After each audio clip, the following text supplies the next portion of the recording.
Hey guys, Matt from Crank Engineering, and something a bit different today. Gear review, Biltwell Gringo S helmet. So my good buddy Jeff Baldwin runs the website Return of the Cafe Racer, which I'm sure many of you follow online, and he gets tons of gear sent to him for review, and I'm helping him out with this one on the Biltwell Gringo S helmet. So let's be clear up front, this was supplied to us at no charge, and we're going to be unboxing it. I haven't done that yet. We're going to be unboxing it today, and we're going to be doing a review on this helmet. So there'll be a written article that goes with this video, and there'll be a link somewhere to that article, and this is the accompanying video, and I'll just give you my thoughts and feedback on this particular helmet. Okay, so these are my two current helmets. I've got a Bell 500 open face helmet and this Shoei NXR, which is my full face. And it's taken me a long time to find a helmet that fits my funny egg head that I've got. And I found that the Shoei shells are the best fit for me. And of course everyone's head's different, so you might go through a dozen different helmets before you find the one that fits right for you. But this for me in the full face is a very comfortable helmet. Even the Bell 500 I find presses pretty hard on my forehead. If I'm wearing it on an all-day ride, by the end of the day I'll probably have a headache. But that's the price for looking cool. So this is my benchmark in terms of helmet fit and finish and comfort, and we're going to compare that to the Gringo. Okay, Biltwell Gringo S. Let's have a quick look at the box. No surprises, made in Taiwan, and I've used the sizing chart on the website, and I've picked the large size based on the circumference of my head. So it'll be interesting to see how it fits. So I've got this one in the gloss blood red technical. Let's crack it open and have a look.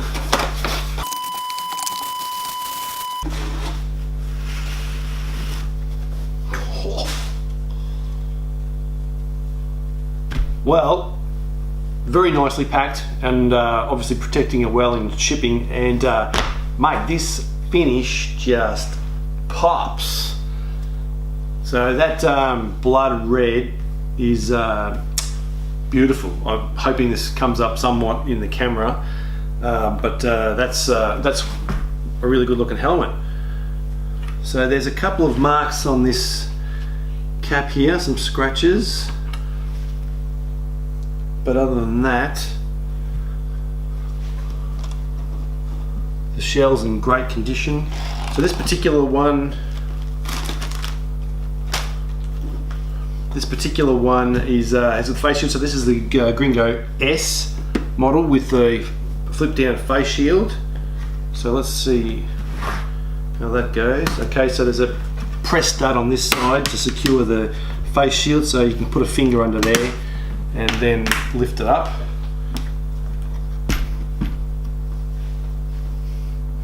So this chrome trim around the face opening, so it's in one piece. It starts here and wraps all the way around and finishes in the same spot. So there's up close there's a noticeable joint here, which you might not see. Yeah, from this far back it's becoming less visible, but because it is chromed and the light shines on it, where that joint is, it does stand out.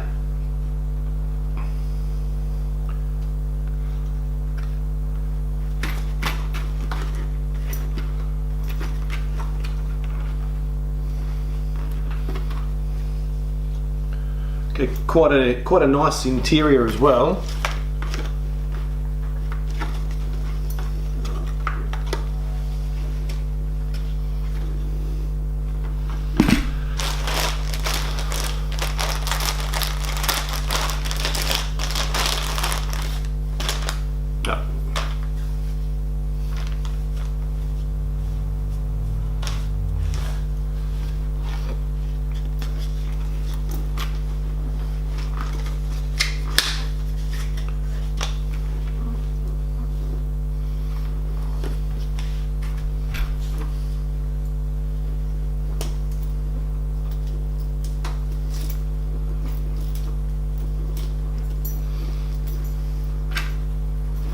Okay, same on the rear. The chrome trim was probably plastic. There's also the joint starts here, wraps all the way around and back here, so it's a little bit noticeable at the back. Probably not a showstopper for the price point of this helmet. So we'll need to do a test ride with this helmet, but I'm just going to stick it on my head and just give you an idea of the initial fit.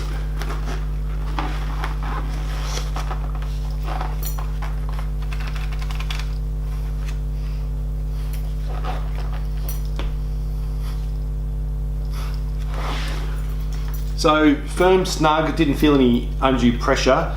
Not stupidly snug, perhaps like my Shoei was when it was brand new. But that's quite an attractive helmet. Great finish in terms of that red. I'm guessing it's painted. I can see some orange peel in the surface. I'm guessing it's painted. Someone correct me if I'm wrong. But yeah, great looking helmet. Quite light. Let's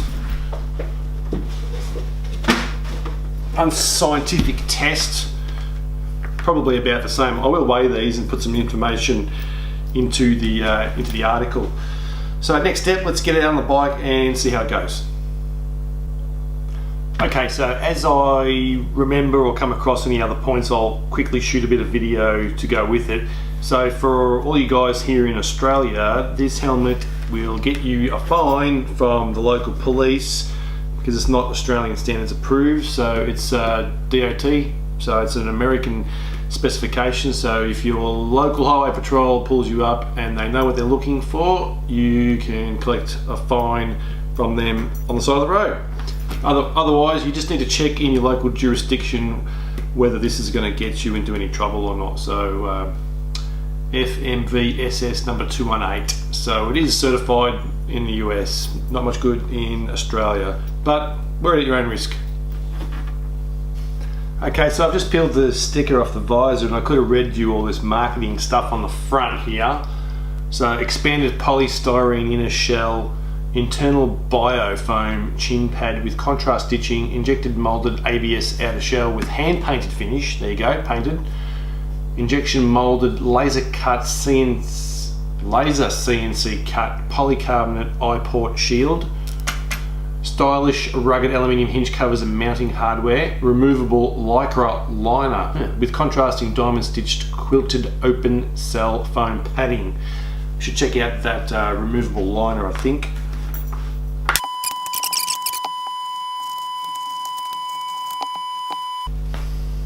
Okay, so it's the cheek pads that are removable, which sit around here, and you can see in the helmet they've come out from here and here. So the rest of it's part of the, I guess, the absorbing material that should protect your head if you happen to have a crash.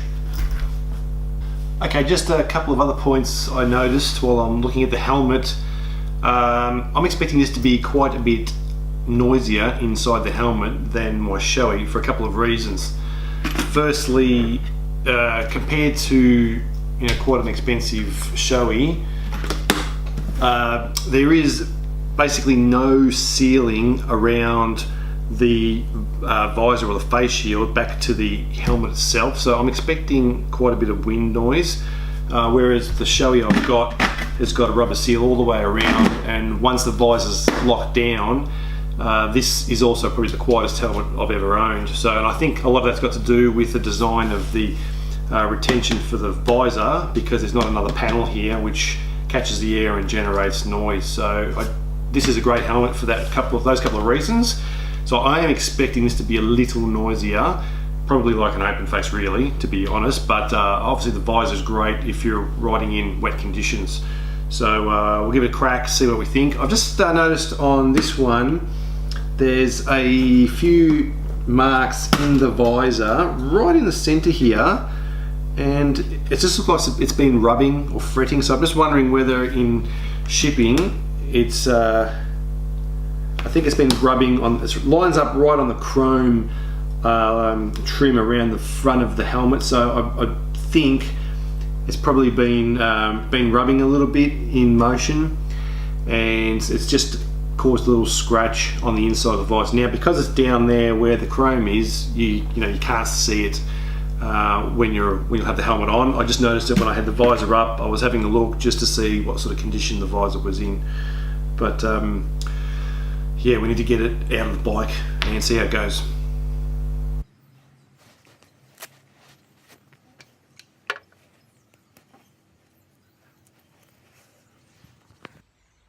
So this helmet, I love it. It's now my new favourite helmet, and it just fits perfectly straight out of the box. And normally on a new helmet you'll have to wear in the pads a little bit to suit the shape of your head, but I found this to be comfortable straight out of the box. Love this red finish, looks fantastic, and yeah, really comfy. Just a great helmet. So some of the things I did notice about it while I was riding is the little stud here and the pull tab is quite a long way around on the left hand side of the helmet. So if you're coasting and you've got the clutch in and you have to take your hand off the throttle and wrap it around to lift your visor, it's a long way around. So it took me a couple of goes to get that right.